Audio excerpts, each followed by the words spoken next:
പിതാവിൻ്റെയും പുത്രൻ്റെയും പരിശുദ്ധാത്മാവിൻ്റെയും നാമത്തിൽ ആമേൻ. ഈശോയിൽ ഏറ്റവും സ്നേഹമുള്ള സഹോദരീ സഹോദരന്മാരെ, ദൈവവചനം യോഹന്നാൻ്റെ സുവിശേഷം പഠിക്കാനായി കർത്താവ് നമുക്ക് വീണ്ടും ഒരവസരം കൂടി നൽകുകയാണ്. ദൈവത്തെ മഹത്വപ്പെടുത്താം, കർത്താവിനെ ആരാധിക്കാം, ദൈവത്തിൻ്റെ സ്നേഹത്തിന് കരുണയ്ക്കും നമുക്ക് നന്ദി പറയുകയും ചെയ്യാം. നമ്മൾ യോഹന്നാൻ്റെ സുവിശേഷം 2-ാം അധ്യായത്തിലാണ്. യോഹന്നാൻ്റെ സുവിശേഷം 2-ാം അധ്യായത്തിൻ്റെ 13 മുതലുള്ള തിരുവചന ഭാഗത്ത് നമ്മുടെ കർത്താവ് ഈശോ മിശിഹ ജെറുസലേം ദേവാലയം ശുദ്ധീകരിക്കുന്ന ഭാഗമാണ് നാം മനസ്സിലാക്കിക്കൊണ്ടിരിക്കുന്നത്. 13-ാമത്തെ വാക്യം യോഹന്നാൻ 2:13. യഹൂദരുടെ പെസഹ അടുത്തിരുന്നതിനാൽ യേശു ജെറുസലേമിലേക്ക് പോയി. കാള, ആട്, പ്രാവ് എന്നിവ വിൽക്കുന്നവരെയും നാണയം മാറ്റാനിരിക്കുന്നവരെയും ദേവാലയത്തിൽ അവൻ കണ്ടു. അവൻ കയറുകൊണ്ടൊരു ചമ്മട്ടിയുണ്ടാക്കി അവരെ എല്ലാം ആടുകളോടും കാളകളോടും കൂടെ ദേവാലയത്തിൽ നിന്ന് പുറത്താക്കി. നാണയമാറ്റക്കാരുടെ നാണയങ്ങൾ ചിതറിക്കുകയും മേശകൾ തട്ടിമറിക്കുകയും ചെയ്തു. പ്രാവുകളെ വിൽക്കുന്നവരോട് അവൻ കൽപ്പിച്ചു, പ്രാവുകളെ ഇവിടെ നിന്ന് എടുത്തുകൊണ്ട് പോകുവിൻ. എൻ്റെ പിതാവിൻ്റെ ആലയം നിങ്ങൾ കച്ചവട സ്ഥലമാക്കരുത്. അവിടുത്തെ ആലയത്തെക്കുറിച്ചുള്ള തീഷ്ണത എന്നെ വിഴുങ്ങിക്കളയും എന്ന് എഴുതപ്പെട്ടിരുന്നത് അപ്പോൾ അവൻ്റെ ശിഷ്യന്മാർ അനുസ്മരിച്ചു. എൻ്റെ പിതാവിൻ്റെ ആലയം എന്നാണ് ഈശോ ദേവാലയത്തെ വിളിക്കുന്നത്. ഞാനതിനെക്കുറിച്ച് സവിസ്തരം കഴിഞ്ഞ എപ്പിസോഡിൽ പരാമർശിച്ചിരുന്നു.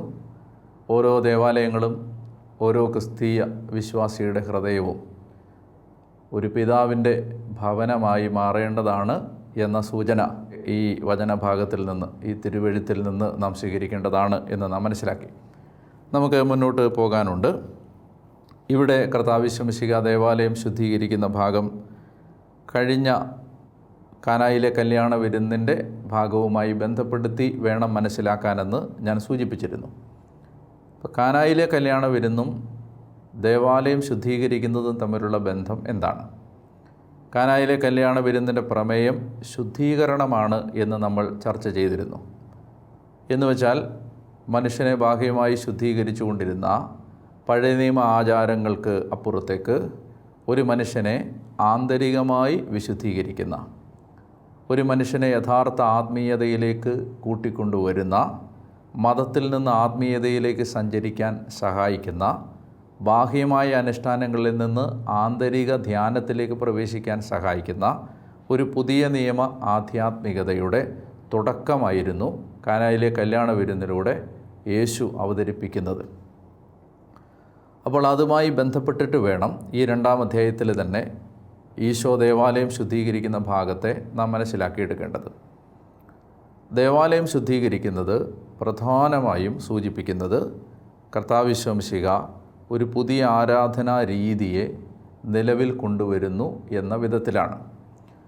അതായത് ശുദ്ധീകരിക്കപ്പെട്ട മനുഷ്യൻ ദൈവത്തെ ആരാധിക്കുന്ന വിധത്തിന് വ്യത്യാസം വരികയാണ്. പഴയ നിയമത്തിൽ ദൈവത്തെ ആരാധിച്ചിരുന്നതിൽ നിന്ന് വ്യത്യസ്തമായി ആത്മാവിലും സത്യത്തിനുമുള്ള ഒരാരാധനയിലേക്ക് യേശു നമ്മെ ക്ഷണിക്കുകയാണ്. അപ്പോൾ ഈ ആരാധനയിലെ ആരാധനാ സ്ഥലം എന്ന് പറയുന്നത് ഈ മലയോ ആ മലയോ എന്നതിനപ്പുറം ആരാധനാ സ്ഥലം യേശു എന്ന വ്യക്തിയായി മാറുകയാണ്. അതായത് പഴയ നിയമത്തിലെ ഏതാണ്ട് നൂറ്റാണ്ടുകൾ കൊണ്ട് 3 ഘട്ടങ്ങളിലായി വിവിധ നൂറ്റാണ്ടുകൾ കൊണ്ട് പണിതുയർത്തപ്പെട്ട ഒരു ദേവാലയം തകർക്കപ്പെടുമെന്നും ആ തകർക്കപ്പെടുന്ന ദേവാലയത്തിൻ്റെ സ്ഥാനത്ത് കുരിശിൽ കീറിമുറിക്കപ്പെട്ട് അടക്കപ്പെട്ട് ഉയർത്തെഴുന്നേറ്റ തൻ്റെ ശരീരം പുതിയൊരു ദേവാലയമായി മാറുമെന്നും തൻ്റെ ശരീരത്തിൽ അഥവാ തന്നിൽ ദൈവമക്കൾ ദൈവത്തെ ആരാധിക്കും എന്ന സൂചനയാണ് ഇവിടെ ഈശോ കൊണ്ടുവരാനായി പരിശ്രമിക്കുന്നത്. അപ്പോൾ അതുകൊണ്ട് തന്നെ ഈ കാനായിലെ കല്യാണ വിരുന്നും ഈ ഭാഗവും തമ്മിലുള്ള ബന്ധം പുതിയ ഉടമ്പടി പ്രകാരം പുതിയ ഒരു ആധ്യാത്മികതയിലേക്ക് പ്രവേശിക്കുന്നവരുടെ ആരാധനാ രീതികൾക്ക് വ്യത്യാസം വരികയാണ് എന്നുള്ള ഒരു പ്രധാനപ്പെട്ട മർമ്മം നാം ഈ ഭാഗത്ത് നിന്ന് കാണാതെ പോകരുത് എന്ന് ഞാൻ ഒരിക്കൽ കൂടി ഓർമ്മിപ്പിക്കുകയാണ്. ഇവിടെ കർത്താവ് ഈശോ മിശിഹ പറയുകയാണ്, എൻ്റെ ദേവാലയത്തെക്കുറിച്ചുള്ള തീഷ്ണത എന്നെ വിഴുങ്ങിക്കളഞ്ഞു എന്ന തിരുവെഴുത്ത് അപ്പോൾ ശിഷ്യന്മാർ അനുസ്മരിച്ചു. അതാണ് നാം വായിച്ചത്. 17-ാമത്തെ വാക്യം 2:17. അവിടുത്തെ ആലയത്തെക്കുറിച്ചുള്ള തീഷ്ണത എന്നെ വിഴുങ്ങിക്കളഞ്ഞു എന്ന തിരുവെഴുത്ത് അപ്പോൾ ശിഷ്യന്മാർ അനുസ്മരിച്ചു എന്നെഴുതപ്പെട്ടിരുന്നത് അനുസ്മരിച്ചു. ഇവിടെ നമ്മൾ കാണേണ്ടത് ഈ ദേവാലയത്തെക്കുറിച്ചുള്ള തീഷ്ണത എന്ന് പറയുന്നത് ഒരു സ്ഥലത്തെ സംബന്ധിക്കുന്ന തീഷ്ണതയല്ല, മറിച്ച് ഒരു ജനം എന്തായിത്തീരണമെന്ന് ദൈവം ആഗ്രഹിച്ചുവോ ആ അവസ്ഥയിലേക്കൊരു ജനം എത്താതിരിക്കുമ്പോൾ ഒരാളുടെ ഉള്ളിലുണ്ടാകുന്ന അഗാധമായ ദുഃഖത്തെയും ഭാരത്തെയും വേദനയും സൂചിപ്പിക്കുന്ന ഒരു വാചകമാണിത്. എൻ്റെ ആലയത്തെക്കുറിച്ചുള്ള തീഷ്ണത എന്ന് പറഞ്ഞാൽ നാം എന്താകണമെന്ന് ദൈവം ആഗ്രഹിക്കുന്നുവോ. ഇപ്പോൾ ഉദാഹരണത്തിന് ഞാൻ ഒരു പുരോഹിതൻ എന്ന നിലയിൽ ഞാൻ എങ്ങനെ ജീവിക്കണമെന്ന് ദൈവം ആഗ്രഹിക്കുന്നുവോ, ഞാൻ എന്തെല്ലാം രീതികളിലും വിധങ്ങളിലും എൻ്റെ ജീവിതത്തിൻ്റെ ദൈവിക സാധ്യതകളെ പ്രയോജനപ്പെടുത്തി ദൈവരാജ്യത്തിൻ്റെ ഒരു സ്ഥാപനത്തിനായി അധ്വാനിക്കണമെന്ന് ദൈവം ആഗ്രഹിക്കുന്നുവോ, അത് ഈ ആലയത്തിൽ ഈ വ്യക്തിയിൽ നടക്കാതെ വരുമ്പോഴുള്ള ദൈവത്തിൻ്റെ ഒരു വേദനയായിട്ട് വേണം, കർത്താവിൻ്റെ ഒരു സങ്കടമായിട്ട് വേണം ഈ തീഷ്ണത എന്നെ വിഴുങ്ങിക്കളഞ്ഞു എന്ന് പറയുന്ന വാചകത്തെ നാം മനസ്സിലാക്കിയെടുക്കേണ്ടത്. നമ്മൾ ഓർക്കേണ്ടത് ഇതാണ്, ഓരോ വ്യക്തിയെയും സംബന്ധിച്ച് ദൈവത്തിന് ഈ വേദന ദൈവഹൃദയത്തിലുണ്ട്. അതായത് നാം എന്താകണമെന്ന് ദൈവം ആഗ്രഹിച്ചു എന്നതും നാം എന്തായിരിക്കുന്നു എന്നതും തമ്മിലുള്ള വലിയ ഒരു മഹാദൂരം ദൈവഹൃദയത്തെ ഭാരപ്പെടുത്തുന്നുണ്ട്. അതുകൊണ്ട് തന്നെ കർത്താവിൻ്റെ സ്വപ്നത്തിലേക്ക് യാത്ര ചെയ്യാൻ കഴിയുക എന്നതാണ് ഒരു വ്യക്തിയുടെ ജീവിതത്തിലെ ഏറ്റവും പ്രധാനപ്പെട്ട ഒരു ആധ്യാത്മിക ലക്ഷ്യം. ഇപ്പോൾ പുതിയ നിയമത്തിൻ്റെ ഒരു കണ്ണിലൂടെ ഈ ഒരു ആശയത്തെ വായിച്ചെടുക്കാൻ പരിശ്രമിച്ചാൽ എന്താണ് ഒരു ക്രിസ്തീയ ജീവിതത്തിൻ്റെ ലക്ഷ്യം? ഒരു ക്രിസ്ത്യാനിയുടെ ജീവിതത്തിൻ്റെ അന്ത്യം എന്താണ്? ദൈവം ആഗ്രഹിക്കുന്ന ലക്ഷ്യം എന്താണ്? ആ ലക്ഷ്യം ഇതാണ്, ഒരു വ്യക്തി ക്രിസ്തുവായി തീരുക എന്നുള്ളതാണ്. അതാണ് റോമർ 8 നാം വായിക്കുന്നത്, തൻ്റെ പുത്രൻ്റെ സാദൃശ്യത്തോട് അനുരൂപരാക്കുവാൻ അവിടുന്ന് ലോകസ്ഥാപനത്തിന് മുമ്പ് തന്നെ നമ്മെ തിരഞ്ഞെടുത്തു. തൻ്റെ പുത്രൻ്റെ സാദൃശ്യത്തോട് അനുരൂപരാക്കുവാൻ എന്ന് പറഞ്ഞാൽ നമ്മെ തൻ്റെ പുത്രനെ പോലെയാക്കുവാൻ. യോഹന്നാൻ്റെ 1-ാം ലേഖനം 3-ാം അധ്യായത്തിൽ പറയുന്നു, ഒരിക്കൽ നാം അവനെ പോലെയാകും. യോഹന്നാൻ്റെ 1-ാം ലേഖനം 2-ാം അധ്യായത്തിൽ പറയും, അവനിൽ വിശ്വസിച്ചു എന്ന് പറയുന്നവർ അവൻ നടന്ന അതേ വഴിയിലൂടെ നടക്കേണ്ടി വരും എന്ന് പറഞ്ഞാൽ ഈ വാക്യങ്ങളെല്ലാം തന്നെ സൂചിപ്പിക്കുന്നത്, അല്ലെങ്കിൽ പൗലോസ്ലീഹ മറ്റൊരവസരത്തിൽ പറയുന്നത് പോലെ, ക്രിസ്തു നിങ്ങളിൽ രൂപപ്പെടുന്നത് വരെ ഞാൻ അഗാധമായ ഈറ്റുനോവ് അനുഭവിക്കുന്നു. ഈ വാക്യങ്ങളെല്ലാം സൂചിപ്പിക്കുന്നത് ഒരു ക്രിസ്തീയ യാത്രയുടെ ലക്ഷ്യം, ഒടുവിലത്തെ പോയിൻ്റ് എന്ന് പറയുന്നത് നാം ക്രിസ്തുവായി മാറുക എന്നതാണ്. അപ്പോൾ ഇതാണ് ഞാൻ എന്താകണമെന്ന ദൈവത്തിൻ്റെ ആഗ്രഹം. എന്നാൽ ആ ആഗ്രഹം, ആ സ്വപ്നം, ദൈവത്തിൻ്റെ ആ സ്വപ്നം ഒരു വിദൂര സ്വപ്നമായി നിലനിൽക്കുമ്പോൾ ഇപ്പോൾ ഞാൻ എന്താണ് എന്ന ആ ഭയാനകമായ ഒരു യാഥാർത്ഥ്യമുണ്ട്. ഇപ്പോൾ ഞാൻ എന്താണ് എന്ന ഭയപ്പെടുത്തുന്ന ഒരു റിയാലിറ്റിയുണ്ട്. ഞാൻ ഒരു ക്രിസ്തുവാകുന്ന ആ ലക്ഷ്യം പ്രാപിക്കുന്നതിന് പകരം ഞാനൊരു നല്ല മനുഷ്യൻ പോലും ആയിട്ടില്ല എന്ന എന്നെയും മറ്റുള്ളവരെയും ദൈവത്തെയും സങ്കടപ്പെടുത്തുന്ന യാഥാർത്ഥ്യം, ഭയാനകമായ ആ ഹാർഡ് ബെയർ റിയാലിറ്റിയാണിത്. അത്രയും തുറന്നു കിടക്കുന്ന, അത്രയും ട്രാൻസ്പെറൻ്റായ, അത്രയും അനാവൃതമായ ആ യാഥാർത്ഥ്യം. നാം ക്രിസ്തുവായി മാറിയിട്ടില്ല എന്ന് മാത്രമല്ല, നാം ഒരു നല്ല മനുഷ്യർ പോലും ആയിട്ടില്ല എന്ന ഭയാനകമായ യാഥാർത്ഥ്യം. അപ്പോൾ ഈ നമ്മളായിരിക്കുന്നതും ആയിത്തീരേണ്ടതും തമ്മിലുള്ള ആ വലിയ ദൂരം, ആ ദൂരമാണ് യഥാർത്ഥത്തിൽ ദൈവം നമ്മെക്കുറിച്ച് അനുഭവിക്കുന്ന വേദന എന്നാണ് എനിക്ക് തോന്നുന്നത്. ദൈവം നമ്മെക്കുറിച്ച് അനുഭവിക്കുന്ന സങ്കടം അതാണ്. അപ്പോൾ ഇതാണ് എൻ്റെ ആലയത്തെക്കുറിച്ചുള്ള തീഷ്ണത, അല്ലെങ്കിൽ ഞാൻ മറ്റൊരു വാക്കതിന് ഉപയോഗിക്കുകയാണ്, എൻ്റെ ആലയത്തെക്കുറിച്ചുള്ള വേദന എന്നെ വിഴുങ്ങിക്കളഞ്ഞു. ഇത് ഓരോ ആത്മാവിനെ സംബന്ധിച്ചും ദൈവഹൃദയത്തിലുള്ള വേദനയാണ്. സത്യം പറഞ്ഞാൽ ഈ വേദന എൻ്റെ ഉള്ളിലേക്ക് പകർത്തപ്പെടുമോ ഇല്ലയോ എന്നതാണ് എൻ്റെ ആധ്യാത്മിക ജീവിതം വളരുമോ ഇല്ലയോ എന്നതിൻ്റെ മാനദണ്ഡം. അപ്പോൾ അതുകൊണ്ട് നമ്മൾ എത്രമാത്രം ദൈവം എന്നെക്കുറിച്ച് അങ്ങനെ ആഗ്രഹിക്കുന്നുണ്ട്, എൻ്റെ ജീവിതം വളരെ നല്ലതായി രൂപാന്തരപ്പെടാൻ ദൈവം അത്രമാത്രം കൊതിക്കുന്നുണ്ട് എന്ന ആ ദൈവഹൃദയത്തിലെ ഭാരത്തെ എൻ്റെ ഹൃദയത്തിലേക്ക് എനിക്ക് പരാവർത്തനം ചെയ്ത് അല്ലെ പകർത്തി എഴുതിയെടുക്കാൻ കഴിഞ്ഞാലാണ് എൻ്റെ ആധ്യാത്മിക ജീവിതം വളരുന്നത്. അപ്പോൾ അതാണ് ആ 17-ാമത്തെ വാക്യം. എൻ്റെ ആലയത്തെക്കുറിച്ചുള്ള തീഷ്ണത എന്നെ വിഴുങ്ങിക്കളഞ്ഞു. യാഥാർത്ഥ്യവും ആദർശവും തമ്മിലുള്ള ദൂരം, ഇപ്പോഴുള്ളതും നമ്മളാകേണ്ടതും തമ്മിലുള്ള ദൂരം, നമ്മുടെ നിലവിലുള്ള അവസ്ഥയും നാം എത്തിച്ചേരേണ്ട അവസ്ഥയും തമ്മിലുള്ള ദൂരം, ഇതാണ് ആ ആലയത്തെക്കുറിച്ചുള്ള വേദന. അടുത്ത വാക്യം, അപ്പോൾ ഇത് ഇങ്ങനെ ചെയ്തു കഴിയുമ്പോൾ ദേവാലയത്തിൽ നിന്ന് ഈ കാള, ആട്, പ്രാവ് തുടങ്ങിയ കാര്യങ്ങളെ കച്ചവടം ചെയ്യുന്ന ആ സാഹചര്യങ്ങളെല്ലാം യേശു പുറത്താക്കി കഴിയുമ്പോൾ നമ്മൾ കാണുന്നത് ഇനി അടുത്ത ഒരു ചോദ്യം വരികയാണ്. അതായത് ഇങ്ങനെ വന്ന് പെട്ടെന്ന് ഒരു കൊടുങ്കാറ്റ് പോലെ ദേവാലയത്തിനകത്തേക്ക് കയറി വന്ന് ഇപ്രകാരം ഒരു വളരെ നാടകീയമായ ഒരു പ്രവൃത്തി ചെയ്യാൻ എന്ത് അധികാരമാണ് നിനക്കുള്ളത്? എന്ത് അധികാരത്തിലാണ്? എന്ത് ഒതൻറ്റിസിറ്റിയിലാണ്? എന്താണ് ഇതിൻ്റെ ആധികാരികത? ഇതാണ് ഈ ചോദ്യമാണ് യഹൂദന്മാർ യേശുവിനോട് ചോദിക്കുന്നത്. 18-ാമത്തെ വാക്യം, യഹൂദർ അവനോട് ചോദിച്ചു, ഇത് ചെയ്യുവാൻ നിനക്ക് അധികാരമുണ്ട് എന്നതിന് എന്ത് അടയാളമാണ് നീ ഞങ്ങളെ കാണിക്കുക? അല്ലെങ്കിൽ നിൻ്റെ കയ്യിൽ എന്ത് പ്രൂഫാണുള്ളത്? കാണിക്കാൻ നിൻ്റെ കയ്യിൽ എന്ത് ഒതൻറ്റിക് സർട്ടിഫിക്കറ്റാണുള്ളത്? നീ ഇത് ചെയ്യാൻ നിനക്ക് അധികാരമുണ്ട്. ദേവാലയത്തിൽ നടക്കുന്ന ഈ ഒരു കൊള്ളരുതായ്മയെ ഉച്ചാടനം ചെയ്യാൻ നിനക്ക് അധികാരമുണ്ട് എന്നതിന് നിനക്ക് എന്തടയാളം കാണിക്കാനുണ്ട്? ഇതാണ് യേശുവിനോട് അവർ ചോദിക്കുന്ന ചോദ്യം.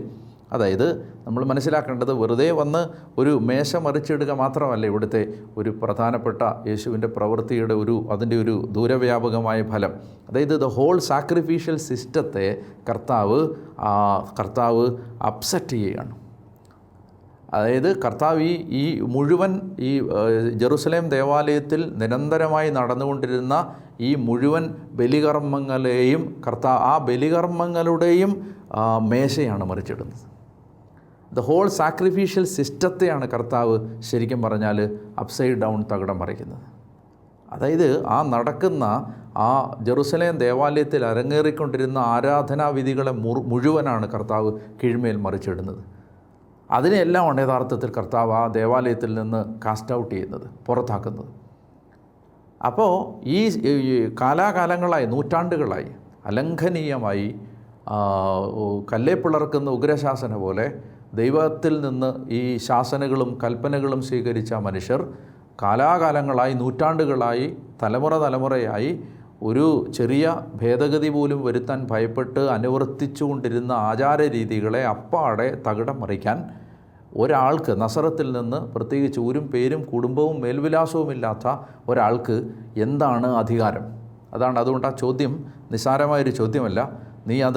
അതായത് ശരിക്കും പറഞ്ഞാൽ ഇത് ഈ മനുഷ്യൻ്റെ ജീവൻ ഈ നിമിഷം എടുക്കാൻ യഹൂദന്മാർക്ക്, അധിപന്മാർക്ക്, അധികാരികൾക്ക് അവകാശം കൊടുക്കുന്ന ഒരു പ്രവൃത്തിയാണ് ചെയ്തിരിക്കുന്നത്. എന്താണ് അധികാരം? ഇതാണ് ഈ മാറ്റം കൊണ്ടുവരുന്നതിനുള്ള യേശുവിൻ്റെ ആധികാരികത ചോദ്യം ചെയ്യപ്പെടുന്നു. ഇതിന് ഈശോ പറയുന്ന മറുപടിയാണ്. അതാണ് അതിൻ്റെ ദൈവശാസ്ത്രപരമായ ഏറ്റവും ആഴമുള്ള ആ ഒരു സംഗതി. ഇവിടെ നിന്ന് നമ്മൾ മനസ്സിലാക്കേണ്ടത് ഈശോ പറയുന്ന ഒരു മറുപടിയാണ്. അതായത് കർത്താവ് ഈശോ മിശിഹാ പറയുകയാണ്, ഇത് പറയാനുള്ള എൻ്റെ ആധികാരികത എന്ന് പറയുന്നത്, നിങ്ങൾ ഈ ദേവാലയം നശിപ്പിക്കുക. ഈ ദേവാലയം എന്ന് പറഞ്ഞ ഈശോ പറയുകയാണ്, നിങ്ങൾ എന്നെ നശിപ്പിക്കുക, എൻ്റെ ഈ ശരീരത്തെ കുരിശിൽ തറയ്ക്കുക. അപ്പോൾ ഒന്നാമതായിട്ട് കർത്താവ് ഈശോ മിശിഹാ പെട്ടെന്ന് ഈ നിലനിൽക്കുന്ന ഈ ബ്രഹ്മാണ്ഡ സ്ട്രക്ചറിനെ, ഈ നിലനിൽക്കുന്ന ഈ വലിയ ഒരു ജൈജാൻറ്റിക് സ്ട്രക്ചറിനെ കർത്താവ് ഈശോ മിശിഹാ തൻ്റെ ശരീരവുമായി ഐഡൻറ്റിഫൈ ചെയ്യുകയാണ്. അതായത് പറയുകയാണ്, ഈ ദേവാലയത്തിൻ്റെ സ്ഥാനത്ത് ഇപ്പോൾ എൻ്റെ ശരീരമാണ്. കർത്താവ് പറയുകയാണ്, നിങ്ങൾ എൻ്റെ ഈ ശരീരത്തെ നശിപ്പിച്ചു കൊള്ളുക, അല്ലെങ്കിൽ ഈ ദേവാലയത്തെ നശിപ്പിച്ചു കൊള്ളുക. നിങ്ങൾ ഈ ദേവാലയം നശിപ്പിക്കുക, 3 ദിവസത്തിനകം ഞാനത് പുനരുദ്ധരിക്കും. ഇത് ചെയ്യാൻ നിനക്കുള്ള ആധികാരികത എന്താണ്? യേശുവിൻ്റെ മറുപടി, നിങ്ങൾ എന്നെ കുരിശിൽ തറയ്ക്കുക, 3-ാം ദിവസം ഞാൻ ഉയർത്തെഴുന്നേൽക്കും. അപ്പോൾ യേശുവിന് ഈ യഹൂദൻ്റെ ആരാധനാവിധികളെ തകിടം മറിച്ച് പുതിയൊരാരാധനാ രീതി കൊണ്ടുവരുന്നതിനുള്ള ആധികാരികതയും അവകാശവും യോഗ്യതയും എന്താണ്? യേശുവിൻ്റെ ഉത്ഥാനമാണ്. മരിച്ചവരിൽ നിന്ന് ഞാൻ ഉയർത്തെഴുന്നേൽക്കും, അതാണ് എൻ്റെ ആധികാരികത. ഞാൻ ഇത് ചെയ്യാൻ എനിക്ക് അധികാരമുണ്ട്. എന്താണ് അധികാരം? ലളിതമായ ഭാഷയിൽ പറഞ്ഞാൽ എന്താണ് അധികാരം? ഞാൻ ദൈവമാണ്. ഞാൻ മരിച്ചവരിൽ നിന്ന് ഉയർത്തെഴുന്നേൽക്കും, ഞാൻ ദൈവമാണ് എന്ന് പറഞ്ഞാൽ സീനായി മലയിൽ വെച്ച് 40 ദിനരാത്രങ്ങൾ കാർമേഘത്തിനകത്തേക്ക്, മേഘപാളികൾക്ക് അകത്തേക്ക് വിളിച്ചു വരുത്തി മോശയ്ക്ക് നിയമം കൊടുത്ത ദൈവമാണ് ഞാൻ. ഈ നിയമം തന്നത് ദൈവമാണെങ്കിൽ അതേ ദൈവത്തിന് ഇതിനെ അടുത്ത ഒരു ഘട്ടത്തിലേക്ക് ഉയർത്തിക്കൊണ്ടുവരാനുള്ള അധികാരമുണ്ട്. ഞാൻ ദൈവമാണ്. അപ്പോൾ ഇവിടെയും ഈ 2-ാം അധ്യായത്തിൽ യേശു ദേവാലയം ശുദ്ധീകരിക്കുന്ന ഈ ഭാഗത്തും യഥാർത്ഥത്തിൽ യേശു വിളംബരം ചെയ്യുന്നത് തൻ്റെ ദൈവത്വമാണ്. കാനായിലെ കല്യാണ വിരുന്നിൽ യേശു പ്രഖ്യാപിച്ചത് തൻ്റെ ദൈവത്വമാണ്. ഇവിടെ യഹൂദൻ്റെ ദേവാലയ സംവിധാനങ്ങളെ അപ്പാടെ മേൽകീഴ് മറിക്കാനുള്ള നാടകീയമായൊരു പ്രവൃത്തി ചെയ്യുമ്പോൾ യേശു അവകാശപ്പെടുന്നത് ഞാൻ ദൈവമാണെന്നാണ്. അതാണ് പറയുന്നത്, നിങ്ങൾ ഇത് ആലയം നശിപ്പിക്കുക, ഞാനിത് പണിതുയർത്താം. അതായത് യേശുവിൻ്റെ ഉത്ഥാനത്തോടു കൂടി ഒരു പുതിയ നിയമ ആരാധന നിലവിൽ വരികയാണ്. ശ്രദ്ധിക്കുക, യേശുവിൻ്റെ ഉത്ഥാനത്തോടു കൂടി പുതിയ ഉടമ്പടിയുടെ ആരാധന നിലവിൽ വരികയാണ്. അപ്പോൾ ഇവിടെ കർത്താവ് തൻ്റെ ശരീരമാകുന്ന ആലയത്തെക്കുറിച്ച് സംസാരിക്കുകയാണ്. തൻ്റെ ശരീരമാകുന്ന ആലയം. 1-ാം അധ്യായത്തിൻ്റെ 14-ാമത്തെ വാക്യത്തിൽ 1-ാം അധ്യായത്തിൻ്റെ 14-ാമത്തെ വാക്യത്തിൽ വചനം മാംസമായി നമ്മുടെ ഇടയിൽ വസിച്ചു, അവൻ്റെ മഹത്വം നമ്മൾ ദർശിച്ചു, കൃപയും സത്യവും നിറഞ്ഞതും പിതാവിൻ്റെ ഏകജാതൻ്റേതുമായ മഹത്വം. അതായത് മഹത്വം, ഗ്ലോറി. എസെക്കിയേലൊക്കെ കണ്ടത് എന്താണ്? ദേവാലയത്തിൽ ദൈവത്തിൻ്റെ മഹത്വം നിറഞ്ഞു നിൽക്കുന്നു. പിന്നീട് എസെക്കിയേൽ കാണുന്നു ദേവാലയത്തിൽ നിന്ന് ദൈവമഹത്വം തിരോധാനം ചെയ്ത് ഒലിവ് മലയുടെ മുകളിൽ പോയി നിലയുറപ്പിക്കുന്നു. പിന്നീട് ആ മഹത്വം ദേവാലയം വിട്ടുപോകുന്നു. സോളമൻ പ്രാർത്ഥിച്ചപ്പോഴും ദേവാലയം പ്രതിഷ്ഠിച്ചപ്പോഴും അതുപോലെ തന്നെ അഹറോനും മോശയും സമാഗമ കൂടാരം പ്രതിഷ്ഠിച്ചപ്പോഴുമെല്ലാം ആ ദൈവത്തിൻ്റെ പ്രസൻസായിട്ട്, ദൈവത്തിൻ്റെ സാന്നിധ്യമായിട്ട് ഇറങ്ങി വന്നത് ദൈവമഹത്വമാണ്. 1:14 നമ്മൾ വായിക്കുകയാണ്, ഈ ദൈവമഹത്വം യേശുവിൻ്റെ ശരീരത്തിലേക്ക് ഇറങ്ങി വരികയും ആ മഹത്വം അതിൽ വസിക്കുകയും ചെയ്തു. അതായത് ദൈവം മനുഷ്യനായി മാറി, അവൻ്റെ മഹത്വം നമ്മൾ ദർശിച്ചു. കൃപയും സത്യവും നിറഞ്ഞതും പിതാവിൻ്റെ ഏകജാതൻ്റേതുമായ മഹത്വം. ദേവാലയത്തിൽ നിറഞ്ഞു നിന്ന മഹത്വം ഇപ്പോൾ യേശു എന്ന വ്യക്തിയിലാണ് നിറഞ്ഞു നിൽക്കുന്നത്. അതാണ് ആ താരതമ്യം. ദേവാലയത്തിൽ നൂറ്റാണ്ടുകളായി ദേവാലയത്തിലും അതിൻ്റെ ആദിരൂപമായ സമാഗമ കൂടാരത്തിലും നിറഞ്ഞു നിന്നിരുന്ന ദൈവത്തിൻ്റെ ഗ്ലോറി ഇപ്പോൾ നിറഞ്ഞു നിൽക്കുന്നത് യേശുവിൻ്റെ ശരീരത്തിലാണ്. അതുപോലെ തന്നെ 1-ാം അധ്യായത്തിൻ്റെ 51-ാമത്തെ വാക്യത്തിലും നമ്മൾ കാണുന്നുണ്ട്. 51 അവൻ തുടർന്നു, സത്യം സത്യമായി ഞാൻ നിങ്ങളോട് പറയുന്നു, സ്വർഗം തുറക്കപ്പെടുന്നതും ദൈവദൂതന്മാർ കയറിപ്പോകുന്നതും മനുഷ്യപുത്രനെ ഇറങ്ങി വരുന്നതും നിങ്ങൾ കാണും. അതായത് ദൂതന്മാർ കയറുകയും ഇറങ്ങുകയും ചെയ്യുന്ന, ദൂതന്മാർ പരിസേവിക്കുന്ന സ്വർഗീയമായ ഒരു സാന്നിധ്യമാണ് യേശുവിൻ്റെ സാന്നിധ്യം. അപ്പോൾ ഇവിടെ പറയുകയാണ്, മഹത്വം നിറഞ്ഞു നിൽക്കുന്ന, ദൂതന്മാർ നിറഞ്ഞു നിന്ന് ആരാധിക്കുന്ന ആ ആലയം, ആ സ്വർഗീയ ആലയമാണ് യേശുവിൻ്റെ ശരീരം. അപ്പോൾ പുതിയ നിയമ ആരാധനയിൽ നാം ദൈവത്തെ ആരാധിക്കുന്നത് ഒരു സ്ഥലത്ത് എന്നതിനേക്കാളധികം യേശുവിൻ്റെ ശരീരത്തിലാണ്. പുതിയ ഉടമ്പടിയുടെ ആരാധന നടക്കുന്നത് യേശുവിൻ്റെ ശരീരത്തിലാണ് എന്ന് പറഞ്ഞാൽ ഇന്ന് നമ്മൾ അതിനെ എങ്ങനെയാണ് മനസ്സിലാക്കേണ്ടത്? യേശുവിൻ്റെ ശരീരത്തിലാണ് പുതിയ നിയമ ആരാധന നടക്കുന്നത് എന്ന് പറഞ്ഞാൽ എന്താ? യേശുവിൻ്റെ ശരീരമാണ് സഭ. അവിടുന്ന് ശിരസും സഭ അവിടുത്തെ ശരീരവും. ആ ഉത്ഥിതനായ യേശുവിൻ്റെ ഈ ഭൂമിയിൽ ദൃശ്യമായ ശരീരമാണ് അവിടുത്തെ സഭ. ഈ സഭയിലാണ് ആരാധന. സഭയിലാണ് ആരാധന, അല്ലെങ്കിൽ സഭയാണ് ആരാധിക്കുന്നത്, സഭയിലാണ് ആരാധിക്കുന്നത്. ഒരുപാട് ആളുകളുടെ മനസ്സിൽ ഒരു ചോദ്യമുള്ളത്, ഒറ്റയ്ക്ക് വീടുകളിലിരുന്ന് പ്രാർത്ഥിച്ചാലും ദൈവത്തിന് കേൾക്കാൻ സാധിക്കില്ലേ? നമ്മൾ ദേവാലയത്തിൽ പോകേണ്ടതൊരാവശ്യമാണോ? ദൈവജനം ഒരുമിച്ച് ദൈവത്തെ ആരാധിക്കേണ്ടതൊരാവശ്യമാണോ? എപ്പോഴും മനസ്സിലാക്കിയിരിക്കുക, പ്രാർത്ഥിക്കാൻ ഒരാൾ മതി, കതകടച്ച് മുറിയിൽ കയറി പ്രാർത്ഥിക്കാം. എന്നാൽ ആരാധനയ്ക്ക് ഒരു സഭാ ശരീരം ആവശ്യമുണ്ട്. ആരാധനയുടെ ലോക്കുസ്, ആരാധനയുടെ ഇടം എന്ന് പറയുന്നത് ഒരു വിസിബിൾ സ്ട്രക്ചർ, ദൃശ്യമായ ഒരു സംവിധാനം, ഒരു പള്ളി, ഒരു കെട്ടിടം എന്നതിനപ്പുറത്ത് സഭാമക്കൾ ഒരുമിച്ച് ചേർന്ന് ഒരു ശരീരമായി, ഒരു സഭാ ശരീരമായി മാറുന്നിടത്താണ് യഥാർത്ഥമായ പുതിയ നിയമ ആരാധന നടക്കുന്നത്. നാം ദേവാലയങ്ങളിലേക്ക് പോകുന്നു, പരിശുദ്ധ കുർബാനയിൽ സംബന്ധിക്കുന്നു. പരിശുദ്ധ കുർബാനയിൽ സംബന്ധിക്കുമ്പോൾ ഈ കുർബാനയിൽ നമ്മൾ യഥാർത്ഥത്തിൽ കാണാത്ത ചില തലങ്ങൾ കൂടിയുണ്ട്. അതായത് നാം സമ്മേളിച്ച് ദേവാലയത്തിൽ നിൽക്കുമ്പോൾ സത്യം പറഞ്ഞാൽ ഈ കെട്ടിടമല്ല ദേവാലയം, ഈ നിൽക്കുന്ന ആളുകളാണ് ദേവാലയം. അതെങ്ങനെയാണ്? ഈ ആളുകളെല്ലാവരും കൂടി ഒരേ അപ്പത്തിൽ നിന്ന് ഭക്ഷിക്കുകയും ഒരേ പാത്രത്തിൽ നിന്ന് കുടിക്കുകയും ചെയ്യുമ്പോൾ, ഒരു ശരീരത്തിൽ നിന്ന് ഭക്ഷിക്കുകയും പാനം ചെയ്യുകയും ചെയ്യുമ്പോൾ 100 പേര് ഒരുമിച്ച് ചേർന്ന് ദിവ്യകാരുണ്യമെന്ന പരിശുദ്ധ കുർബാന എന്ന ആരാധന നടത്തുമ്പോൾ, അതായത് ഈ ആരാധനയിൽ എന്താ സംഭവിക്കുന്നത്? ഈ 100 പേരും ഒരു ശരീരമായി മാറുന്നു. ഇനി പരിശുദ്ധ കുർബാനയിൽ മാത്രമല്ല നാം ഒരു ശരീരമായി മാറുന്നത്. മാമോദീസായിലൂടെ നാം ഉത്ഥിതനായ യേശുവിൻ്റെ ശരീരത്തിലേക്ക് ഒട്ടിച്ച് ചേർക്കപ്പെട്ടു. ഉത്ഥിതനായ യേശുവിനോട് ഒട്ടിച്ച് ചേർക്കപ്പെട്ടു. നാം അവൻ്റെ ശരീരമായി മാറി. അപ്പോൾ മാമോദീസായിലൂടെ സഭാമക്കൾ എല്ലാവരും തന്നെ ഒരു ശരീരമായി രൂപാന്തരപ്പെട്ടു. അപ്പോൾ ആ വാതിലിലൂടെ കയറി വരുന്ന ഒരാളും ഈ വാതിലിലൂടെ കയറി വരുന്ന ഒരാളും പുറകിലൂടെ വരുന്ന ഒരാളും മുൻപിലൂടെ വരുന്ന പുരോഹിതനും ശുശ്രൂഷകരും ഇവരെല്ലാവരും യഥാർത്ഥത്തിൽ മാമോദീസ വഴിയായി ഇവർ ഒരു ശരീരമാണ്. നാം കാണുമ്പോൾ ഇവർ പല ഒറ്റപ്പെട്ട വ്യക്തികളാണെങ്കിലും സഭയാകുന്ന ഒരു സംവിധാനത്തിൽ, സഭയാകുന്ന ഒരു ദർശനത്തിനകത്ത് നാം ഈ 100 പേര്, നാം പരാമർശിക്കുന്ന ഈ 100 പേര് ഒരു ശരീരമാണ്. ഇനി ആ ശരീരം, ആ ഒരു ശരീരമാണ് വന്നു നിന്ന് ദൈവത്തെ ആരാധിക്കുന്നത്. പിതാവിനും പുത്രനും പരിശുദ്ധാത്മാവിനും സ്തുതി എന്ന് പറഞ്ഞ് നാം ഇത് ആരാധന ആരംഭിക്കുമ്പോൾ ഇവിടെ യഥാർത്ഥത്തിൽ ഒരു ശരീരമാണ് ആരാധിക്കുന്നത്. അത് നമ്മുടെ സഭാ മക്കളുടെ ശരീരം മാത്രമല്ല, ഇത് യേശുവിൻ്റെ ശരീരമാണ്. യേശുവിൻ്റെ ഭൗതിക ശരീരമാണിത്, മിസ്റ്റിക്കൽ ബോഡി. ഇനി ആ ശരീരം, ഈ പരിശുദ്ധ കുർബാന നാം സ്വീകരിച്ചു കഴിയുമ്പോൾ, ഈ 100 പേരും കുർബാന സ്വീകരിച്ചു കഴിയുമ്പോൾ ഈ 100 പേരും മറ്റൊരർത്ഥത്തിൽ വീണ്ടും ഒരു ശരീരമായി മാറി.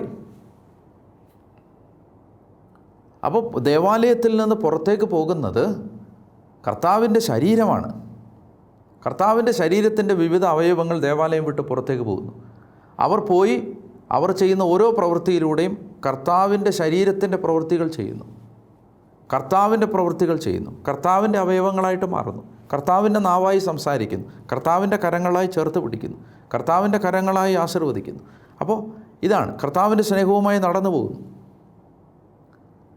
അപ്പോൾ ഈ ഒരു ശരീരശാസ്ത്രം, ഈ ഒരു ശരീരത്തിൻ്റെ ദൈവശാസ്ത്രം, ഇതാണ് ഈശോ അവതരിപ്പിക്കാൻ ശ്രമിക്കുന്നത്.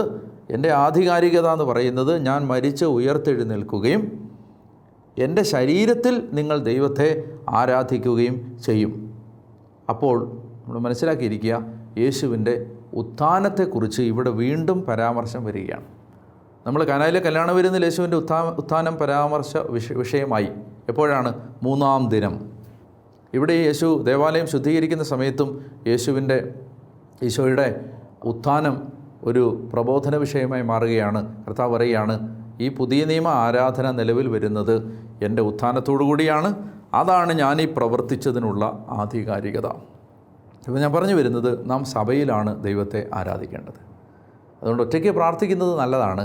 പക്ഷേ ആരാധന എപ്പോഴും സഭാ ശരീരത്തിലാണ്, ഉത്ഥിതനായ യേശുവിൻ്റെ ശരീരത്തിലാണ്.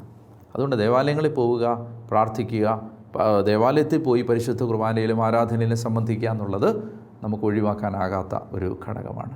നമ്മുടെ ജീവിതത്തിൻ്റെ ഏറ്റവും അടിയന്തരമായതും അടിസ്ഥാനപരമായതുമായ ഒരു മേഖലയാണ് ദേവാലയങ്ങളിൽ പോയി ഒരു സഭാശരീരമായി ദൈവത്തെ ആരാധിക്കുന്നത്.